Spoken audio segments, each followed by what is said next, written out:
TV9 impact ఇది. ప్రాణాలు తీసే గడ్డి మందు పారాక్వాట్ డైక్లోరైడ్ పై టీవీ9 ప్రసారాలకు ప్రభుత్వం కదిలింది.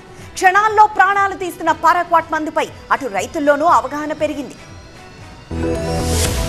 పంటల్లో కలుపు మొక్కల నివారణకు ఉపయోగిస్తోన్న పారాక్వాట్ డైక్లోరైడ్ రైతుల ప్రాణాలకు ప్రమాదకరంగా మారుతోంది. ఈ మందును క్షణికావేశంలో కొద్దిగా తాగినా ఊపిరితిత్తులు, కిడ్నీలు, కాలేయం దెబ్బతింటున్నాయని ఇటీవల ఇండియన్ మెడికల్ అసోసియేషన్ ప్రభుత్వానికి నివేదికిచ్చింది.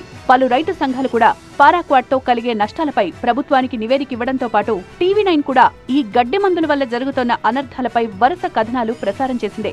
ఫలితంగా సమీక్షలు నిర్వహించిన వ్యవసాయ శాఖ ప్రభుత్వంతో సంప్రదింపులు జరిపి ప్రిస్క్రిప్షన్ ఉంటేనే సరఫరా చేయాలి అన్న నిబంధన తీసుకొచ్చింది. పక్కాగా రూల్స్ పాటించాలని, లేకుంటే తీవ్ర పరిణామాలుంటాయని కూడా హెచ్చరించింది. ఇక నుంచి పారాక్వాట్ మందు కావాలంటే అంత ఈజీ కాదు.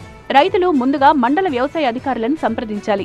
వాళ్లు పొలాలను నేరుగా పరిశీలించి కేంద్ర పురుగు మందుల మండలి నిబంధనల మేరకు అవసరం ఉంటేనే ప్రిస్క్రిప్షన్ రాసిస్తారు.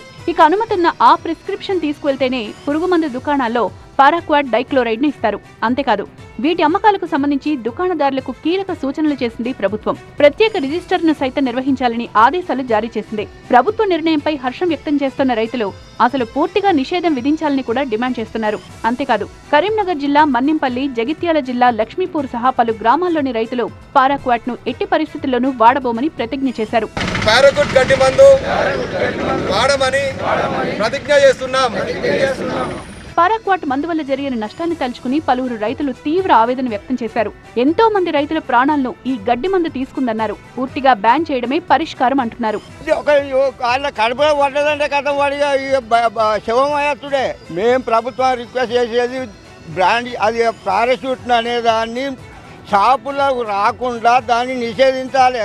అది అసలు దాని బదులు వేరే మందు, ఇంకా పవర్ తక్కువ మందు ఏది ఇచ్చినా మంచిదే. కానీ మొత్తంగా పారాక్వాట్ ను వాడబోం, తెలిసిన వాళ్లు వాడితే వాడనీయమంటున్నారు రైతులు.